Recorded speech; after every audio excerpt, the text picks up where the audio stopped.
Every shadow tried to block your chance, but you got dreams, a fire, a plan. It's time to lead, time to stand. Stand tall, no chains can hold you. Your heart's alive, the truth will show through. No turning back, it's your hour. This is your time to take back your power. Step into your power, don't look away. This is your rise, your brand new day. You're unstoppable, unshakable. Nothing can break your soul today. Step into your power, let the world see the strongest version of you and me. Step into your power, take your space. You're enough, you're bold, you're full of grace. Good morning, everybody. Episode 3 of season 1, Soul Spectives. So happy you're here. Thank you so much. We're getting so many views and so much awesome feedback. So I'm so happy to be here today with you. And today I'm going to be bringing a little bit of a bridge. So the first episode was about relationship and orientation and how important that is to recognize that we're in a relationship with absolutely everything, not just our partners, not just friends, but we're in relationship with life. We're in relationship with nature. We're in relationship with money. We're in relationship with our innermost self, our soul, our child self. There's like so many relationships happening. And when we branch out to see that, wow, there's all these relationships, I'm in relationship to absolutely everything in life, then the world opens up in a different way. And for me, in my observations, I've seen that a lot of the suffering that we've gone through in our lives, myself included, is from feeling disconnected from relationship. Mostly, I was about to say a German word because I've been speaking German lately. I was about to say hauptsächlich.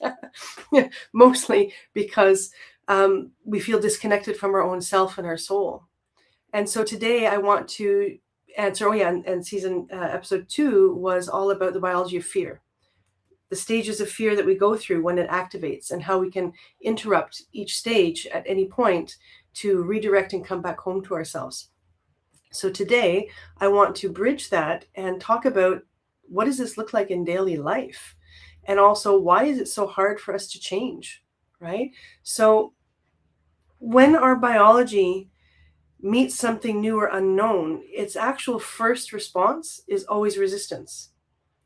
And if we don't understand that, then we can interpret everything that we feel resistance with. Oh, well, it just doesn't feel like right. It's just not me, or it's just not this, or it's not the right timing, or whatever. And so when we don't understand that our biology, its prime directive is in every room it steps into, in any new action, it's am I safe, am I safe, am I safe? So way back when our survival brain, millions of years ago, was developed to help us survive, our frontal cortex was like just a little pea size. It wasn't very big, right? And as we've evolved, became civilized and built relationships and higher knowing and higher connection to life, our frontal cortex has developed. But it's still not the dominant lead role in our biology. The limbic brain is. And it's so important to just understand that relationship, because the moment that something new hits, if you watch your body, you're going to see you contract, or an unexpected bill comes in. Oh my gosh, I know that one, right? Or a challenge that you didn't expect, or you have a dream you want to bring to life, but you feel like you're constantly kind of sabotaging yourself. You're constantly putting yourself on hold or finding reasons why not. It's not this time. I'm not ready. And all of that is the limbic brain trying to keep you safe. But safety is not where life happens. Life happens when we're alive, and our frontal cortex is developed enough that when our limbic brain activates, our frontal cortex can be the leader and the manager of our experience. Say, okay, oh, I hear you, I see that, but let's look for the pieces that are also evident that this is not really a threat. This isn't a danger. It's just something new. And something new always feels dangerous, always feels uncomfortable, because our survival system is wired for comfort and pleasure and to avoid pain. And pain can have a whole lot of different things going on there. Just the pain of having to, stretch myself to do my first video when I did that. I used to be terrified to go on video. Terrified. And then I was learning with Dean Graciosi at the time, and he put out a challenge. Okay, do 14 days of live video. And I'm like, oh my God, okay, I'll take it on. And then gradually it became easier, right? So we all have dreams. We all have things that move us that we'd like to do more of, maybe spend more time with, more time painting, more time writing, dreams. So almost everybody wants to write a book. And I really think everybody should write a book because it's such an incredible experience. First, from self, to be able to go through all that, like I did with my first book, Resilience, Grace, and the Art of Showing Up. And then also to share the story, because we need each other's stories. And when we read each other's stories, we realize we're not so alone and we're not so different. And we have a lot more in common than we realize. And particularly, we have the limbic system responses in common until we develop that inner muscle to grow and flex our frontal cortex in a moment of stress, right? So like those moments of fear, the moments of fear when, I know I use a lot. I use I use I use right, I use make sense. And these are all the things that the speakers say you shouldn't use, but I think they have a purpose too. I'm not trying to talk at you, I'm talking with you. And as I'm talking with you, I'm thinking and I'm reflecting and there you go. And is actually, if you think of it, it's like Om. It's a frequency. It vibrates in your brain, right? So I think is actually a very sacred sound. But so bear with me. So when we have those fear responses, it shuts everything down. It shuts our creativity down. It shuts our insight down. It shuts our capacity to navigate down. And all we want to do is run and hide and stay away, right? So there was an experience when I was I guess it was in 2005, and I had a producer call me and invite me to play my flute on his CD. And I agreed. I'd never done it, and I'd be playing with artists that I've never played with before. I'd never done that either. It was going to be improvisation. And I was excited about it, but I was scared. And then the day came, and I had a trigger that morning. And at that time, my triggers could really take me down for like days, weeks, months, even depending on which trigger, which emotional pain or vulnerability it hit. And so this trigger happened, and I was like, okay, I can't do this. This is a sign. It's not for me. I can't do it. And I was about to call to cancel. And then I heard an inner voice saying, are you really going to let your traumas rule your life like this continually? Because if you do, you're not going to have a life.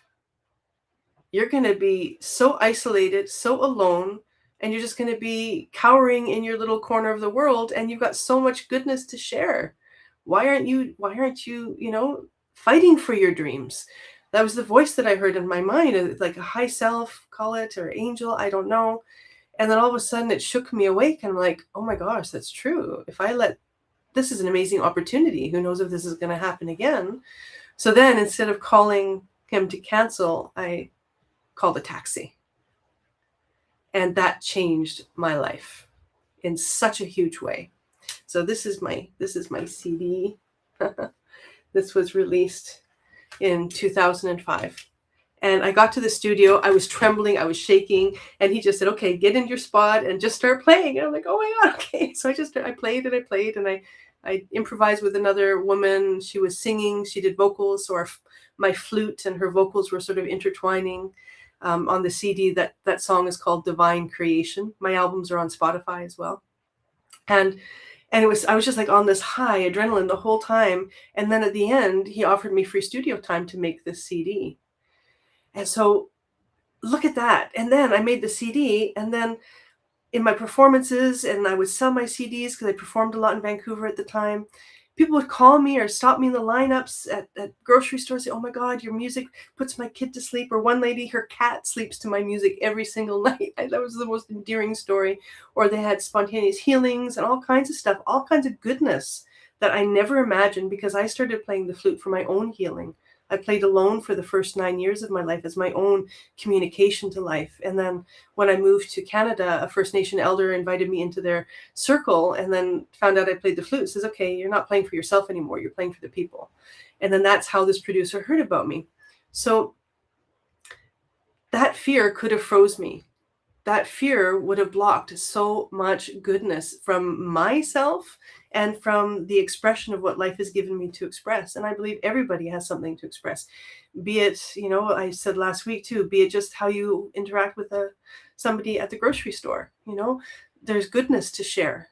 We're here to share goodness with each other in whatever way that expresses itself, creatively, artistically, or through the expertise in our work or our way of being with each other.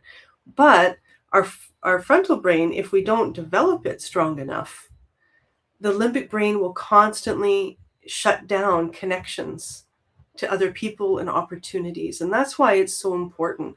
And I've spent a lot of time in the personal development industry the last few years, just building my confidence and getting the tools to do the things I'm doing. And what I've witnessed is that there are so many amazing people with amazing gifts, but when they're not able to implement the teachings or the techniques, they give up on themselves.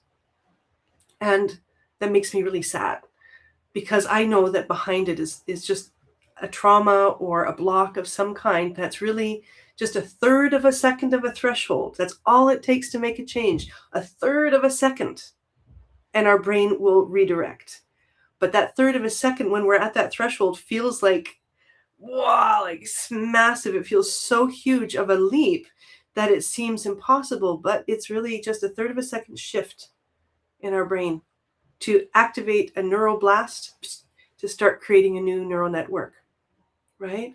So the nervous system is always predicting. Even when you see a person's face or you hear somebody's voice or you hear anything, our nervous system is predicting. And if there's any similarity at all to anything that ever harmed us, it's going to say, beam, beam, beam, beam, beam, stay away from that person. Don't go there, or don't do this or whatever. And it's wired to do that. And that's a beautiful thing. But we have to at least understand it so that I can stand at that precipice of that third of a second threshold and I can investigate. Am I really in a life-threatening danger right now? Or is this just simply the normal, uncomfortable fear of the unknown? And what's on the other side of that? What is my dream? What is my vision? And then we make that step, right? So the nervous system doesn't say, is this good for me? It says, I've survived a lot and I've survived this before, right? And how am I going to survive this? Is this safe, right? And so familiar is safer than unfamiliar feelings and experiences. And for me, that's the key, to know that, because the only way we can actually build a bridge from our limbic brain reactions to our frontal cortex reasoning and broader view capacity is when we exercise it, like going to the gym. I'm not going to get the muscles I want from 2 reps, right? I got to do lots of reps. And right when it hurts the most, that's when it's going to rip and be the most painful. It's the same for our inner muscles of growing and developing our frontal cortex. Everything's going to want to pull us back into what we know. And we have to have that vision that says, no, it's not an option anymore. And this is what I said to myself one day. I said, it's not an option to go down that path anymore. So now whenever a door opens, and I pretty much have done it a lot in my life, but there are periods where I was more afraid, I go through and I do it. And I challenge myself there to stretch beyond the comfort of the known. And now I have more curiosity again. And that's our true state. When you were a kid, when we were kids, we were all curious. We were open. The new was not dangerous. It was exciting, right? The unknown was not dangerous. It was exciting, until experiences happened that wired our nervous system differently. But for me, I see that part of us is still there. I call it the authentic self. You can get, or our soul, right? There's that part of us that hasn't been touched by our experiences. And it's up to us to, bushwhack through all the patterns and the landmines, clear the landmines, hidden landmines in the earth of our being, and bushwhack our way through the stories, the definitions, the interpretations, the habits, the beliefs that block us from actually experiencing our whole self. So for me in my work, I don't see that people need to become somebody new. I didn't need to become somebody new. I needed to become more me. And I needed to find out, what is that? And fortunately, I had some memories of my original state. So I was always hungry to find it again, right? But we need that motivation to be stronger than the current of comfort that will constantly pull us back into the old patterns and the familiar. And again, it's out of safety because the limbic brain has a different operating system than our frontal cortex and our soul. And when we can find the languaging between them to bridge them, that makes all the difference in the world. And it doesn't mean I have challenges. Oh my gosh, absolutely. But now there's the pathways in my brain and my biology that I can navigate them with much, much greater grace and much more efficacy than ever before. And that's the whole goal of healing, to integrate for me, is to bring my nervous system into a greater alignment with the whole of me so that I'm more aligned. And through that alignment, there's more flow in life. But if my mind is thinking one thing, my nervous system is doing another, and my body's doing another, there's disconnection. We need them to connect, to be working together as they were designed to. I believe our body, mind, and soul were designed to work together, but we've been divided in our own self, right? Wherever that happened in history, that's what it is now. We're very divided in ourselves, and then therefore we're also very divided with each other. And when we're designed for belonging, we're designed for unity, we're designed to connect. And so we're living opposite to what our natural frequency is. And one reflection I had many years ago when I had a beautiful cat, Jeremiah. He was with me for 19 years, and we used to go walk down the road to the beach together. He'd beach comb and I'd play my flute. And one day I was watching him and I was like, wow, he's just like, there's never not a beautiful moment looking at this guy. It's everything, everything is just, there's just a beautiful energy. And then the thought dawned on me, I said, oh yeah, animals and pets, they're not trying to be something they're not. They're 100% coherent in their being. And I was like, wow, that was about, 15 years ago. And I was like, wow, that's really true, right? That's why we love babies. That's why we love animals. That's why we love nature. There's coherency there. And we are so far out of coherency in ourselves, and not as a judgment, just as an understanding, like, wow, yeah, we've inherited centuries of trauma. There's no country on this planet that hasn't inherited trauma of some kind, through ancestry, through wars, through violence, and all of these things that have happened in our ancestors in our life. They shut our creativity down and they wire the nervous system for survival even more. So that's why it's a big work to rise out of it. And it is rising because we're rising from the limbic brain to the frontal brain. Right? So take a deep breath with that. It's a lot of information. And just reflect on where that might fit for you in this moment. Where might that help you move through something that you're trying to move through? And so there's insight that you might have right now, but also understand that insight isn't enough. Because in the moment of an insight, this was an incredible neurofact that I learned a long time ago. The moment we have that insight of aha, or a dream or a vision to do something, there's a neuroblast, right? And the only way it can grow is if we take immediate action on it. It's the only way. You ever had those thoughts like, oh yeah, I'm going to write that down, and you didn't write it down? You're like, what was it? And you were certain you were going to remember it because it was such an impactful thought or feeling or idea, but then you couldn't remember it anymore. It's because we need to take action right away. With every action we take on the things we want to create or do or be, then we start building a neural network, and then it creates a new pathway. So we can understand what needs to change. We can be generally wanting something to be different, but our body will go the opposite direction because the nervous system learns through experience and not information alone. That's why insight is not enough. We need to take actions, right? So like that day, I took action. I went and I played the flute, and it opened up a whole new world for me. And I remember when I went to go to the producers to work on my album, and he was playing music outside, and I rode my bike in there, and I'm like, wow, that's really beautiful music. It turned out it was me. I hadn't heard myself. I'm like, oh my gosh. I said, who's that flute player? He says, it's you, Luana. I'm like, oh my goodness. Right? So that also learning to see myself and my capacity, that because I just play because it's my heart and my soul. I never learned music. It's just I was self-taught through my trauma. It became my voice. of prayer and my response at the same time. So if I didn't make those steps to even pick up the flute too, because I thought I used to have a belief I'm not musical at all, but I was inspired by somebody else and I bought a $5 flute. And then look at, we never know the small changes, sliding door moments, right? And it just takes action. I heard the flute and I bought a flute. That was my action that started a new pathway, right? So take a deep breath.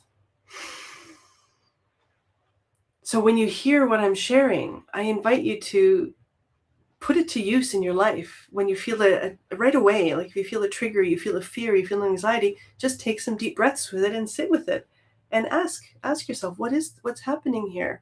Is, if you're afraid, am I really afraid? Or is this just a belief or a pattern that's been running me silently? Because biologically, we're only born with two innate fears: the fear of falling and the fear of a cracking sound, which could be like a lion in the woods. Those are our only biological fears. And I found that out. I'm like, wow, that's incredible. Everything else is learned and fed and fabricated and amplified, which is why when an emotion only lasts, a natural emotion is only 90 seconds. That's why if we keep repeating the emotions in our mind through the story, then that emotion just keeps repeating another 90 seconds, another 90 seconds, another 90 seconds. So these are all, for me, power insights to bring into life right away to navigate if you want change, right? So take a deep breath. Repetition strengthens the new pathways, and action gives the brain evidence too, because then you start seeing, oh, like my evidence when I went and I played the flute, oh, I was able to play with other people. It worked. It turned out good. So later, when I was approached by a producer of a program called Anu, of 3 nights of 25 musicians, pure improv, I was terrified, but then I saw I had evidence that said, well, I did that, so that means I can do this. And this is how we got to work with ourselves. We've got to cultivate the evidence towards our capacity, right? Believe in our possibilities rather than just defending our limitations, which is what we tend to do because our limbic brain is trying to keep us safe. So take a deep breath with that. The brain doesn't change because we understand something. It changes because we repeatedly experience something new that rewires it and connects everything. So one more little experience I want to share happened to me this week. So I had this inspiration for a new CD, but an affirmation CD, where I use my writings, because I have lots of articles and books and and quotes and things like that. And I thought, wow, what if I create songs for myself, even for helping to rewire some of my patterns, right? Affirmations, the things that I know that I'm still working on. And let's see how that works. And I did. And I made a few songs. I'm like, wow, this is really beautiful. And then the thought came to me, wow, maybe I could, because I know most people have the same things going on underneath the surface. I thought maybe I can create an album and launch it on CD Baby. And so I created an album in this last little while of affirmation songs, all originally for me.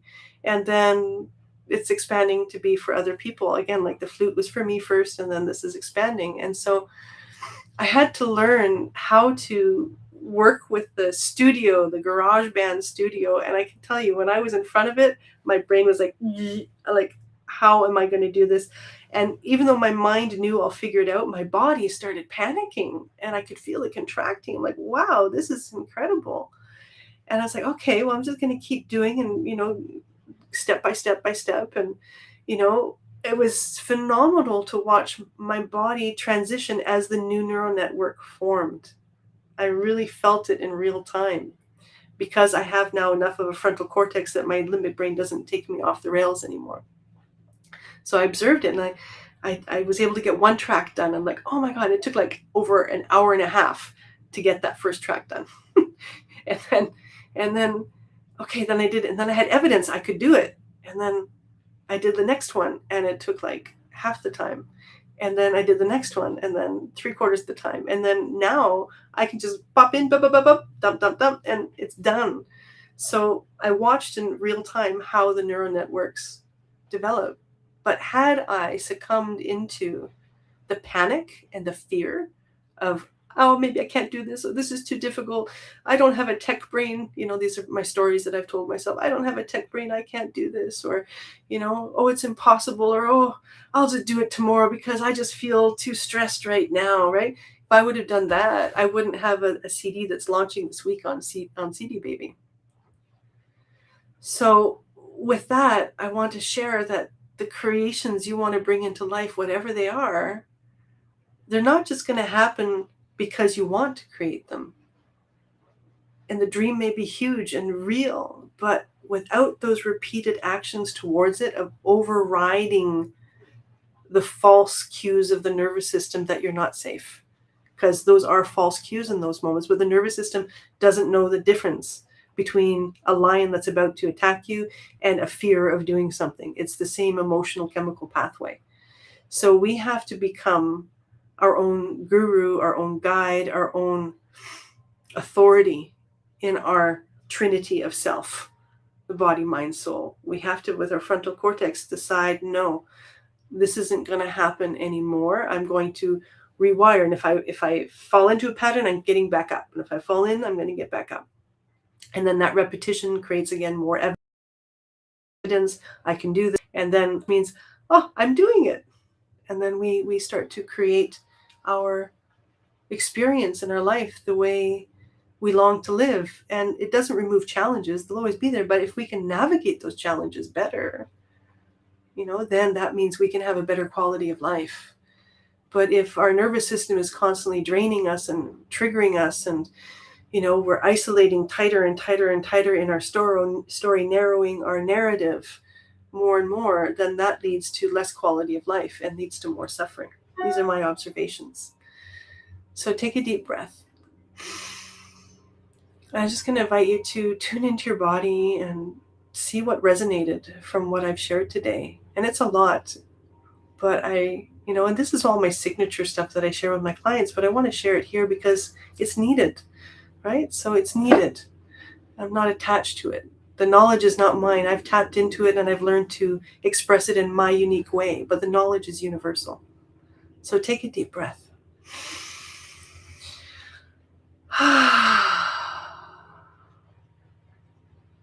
And tune into where do you have that trigger point of, I can't do this, I'm not ready. Or the force, I want it done now, but that also doesn't work because that also creates a stress in the nervous system, right? I was like that with the CD, I want to get it done now. And that had added to my fear biology, right? So watching my fear biology shift the more that I breathe. So that's what I did. I practiced everything I do. I missed that piece. So what I did is I breathed and I just witnessed and I watched and I observed what was going on in my body. And I just kept learning until I was able to get it. And now it's like second nature to me already, which is pretty cool, right? So you can do anything that you really set your heart and your mind and your soul to.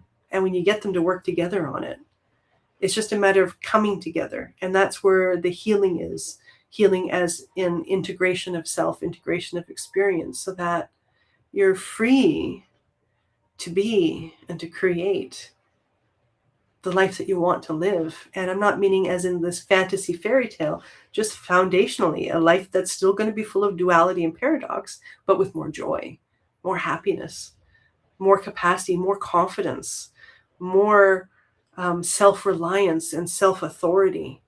And this is what we're missing so much in our society here. This is what I see anyways. It's what I was missing for a long time too, right? So take a deep breath. And I'm going to invite you, this week to think about this. And whenever you're feeling that fire of stress, slow down, take a deep breath. And just think, what's the next step? What's the next step? What's the next step? Walk like that. Not trying to rush to the other side of, the chasm of between where you are now and where you want to be. Because this is when we fall, we collapse and we have to climb back up like Mario in the video game. And then we have to keep going, keep trying again and again and again. But the trick is to just do step by step and let that be enough. And to hold space for yourself and keep safety for yourself through the knowledge of understanding your survival brain. Because then your survival brain is going to start to trust you. It's like your inner child will start to trust your adult self, because the unconscious patterns we have were formed predominantly in our childhood, right? And that's why they call the unconscious mind the inner child, because that's when those hard drive beliefs and stories about ourselves, I'm not enough, I'm not lovable, you know, something's wrong with me, all of these different stories that we all have. Nobody talks about it, but we have it. We're so busy trying to project who we want to believe we are, and we know we are really in the inside too. But when we ignore that other part of us that's fragile and vulnerable, and that's the other reason why it's so hard to change, because we don't want to be vulnerable. Vulnerability doesn't feel safe. But vulnerability is the only place that life is really happening. That's where the party is. That's where life is expanding. That's what gives us the aliveness, is the vulnerability. So maybe next week's segment, I'll go into vulnerability a little bit there, because that's really where the juice of life happens in us. Right? So, instead of waiting to feel confident before acting, do something this week, right? Create the evidence that you're capable. Evidence builds safety. And safety updates the search engine of our nervous system, right? So that we expand through our experiences of pain, trauma, contrast, loss, all of these things. We can expand through that and become more of who we are rather than less of who we are. And the propensity in our world is to become less, to narrow. And my invitation is to expand beyond what you think you know, and to realize that nobody on planet Earth knows everything there is to know, including you, including me. And so that's why I have a perpetual student's mind. I'm always learning. I love learning. I'm always willing to catch into the next layers and levels, even if they're uncomfortable. But that took a long time to get where I am now, but it is possible. I went from lots of anxiety and paranoia and fear and emotional triggers that would cripple me for days, weeks, or months to who I am now. And that was the step by step process. So I'm here as a visual living example of it is possible, but it takes effort. And our effort is our love in action, to be uncomfortable, to push beyond the resistance of the new, the trigger of the nervous system that says that's dangerous just because it's new or unknown, to move beyond that, be the explorer and adventurer, the architect of your own life, and see just how much beauty and power is in you to be able to do that. So the key points I wanted to bring through here today were that our authentic self is still intact. Our child self is still intact, that pureness, that joy, the curiosity. So we want to just release the layers that are holding that natural essence. And we experience that essence in pockets here and there with the person that lights us up, or when we go to a concert, or when we see something that we love, that inner child comes up. And in those moments, you feel perfect, you feel fine, you feel happy, you're totally connected. But then the other stuff of life comes in, and then that part retreats again. So the whole purpose for me of healing and growing and learning is so that my child self can be actually, more of a leader in my life in terms of the curiosity and openness to discover.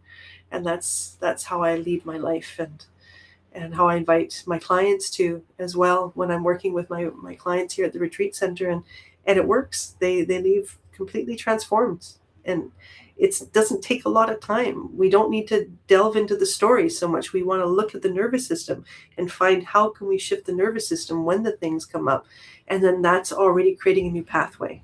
Because sometimes dwelling on the story too much, too long, just keeps anchoring it. It keeps getting deeper into our hard drive. We're wanting to acknowledge it, see it, sit with it, glean the beauty and the teachings from it and the insights, but then we're wanting to evolve it into new action and new creation and new creativity, right? So healing reconciles what interrupted our natural expression.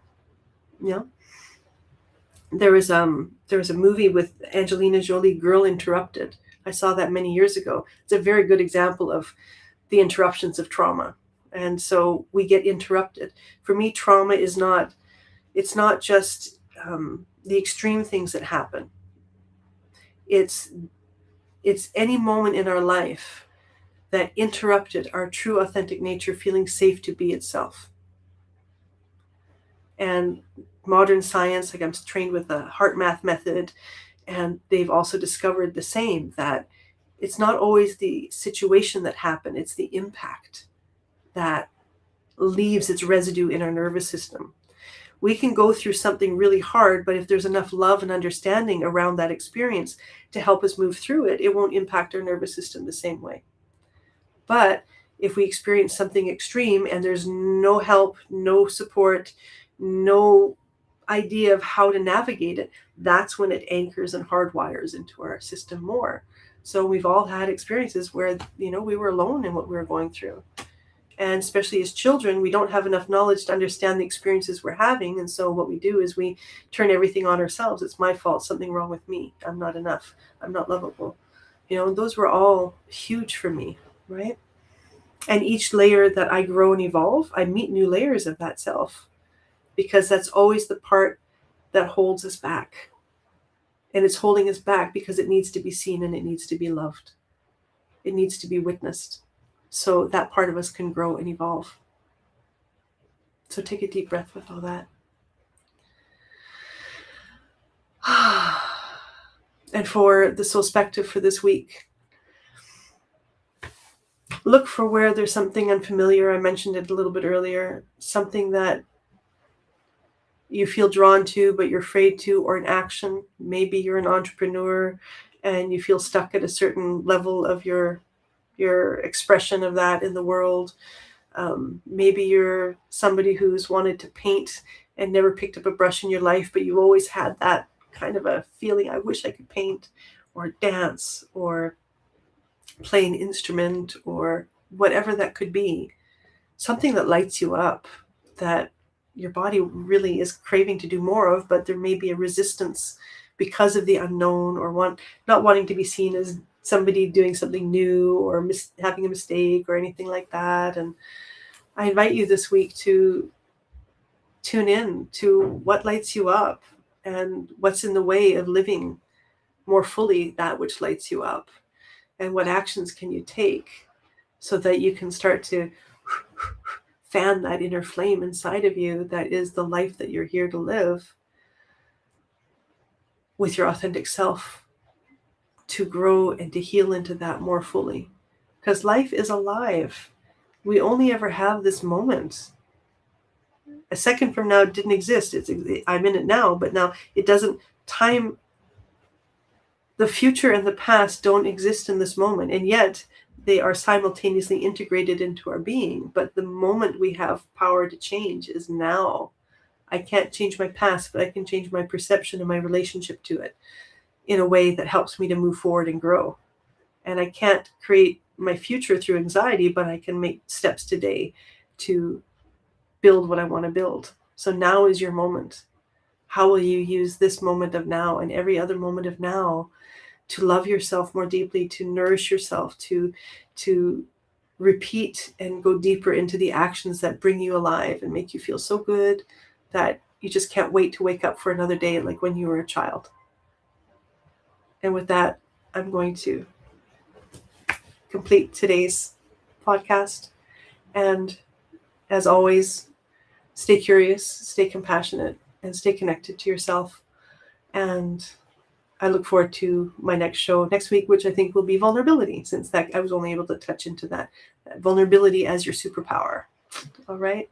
Thank you so much. Bless your week and lots of love. Thank you. Step into your power, feel it rise. No more hiding, no more compromise. You're the light, you're the spark, burning bright. This is your moment, this is your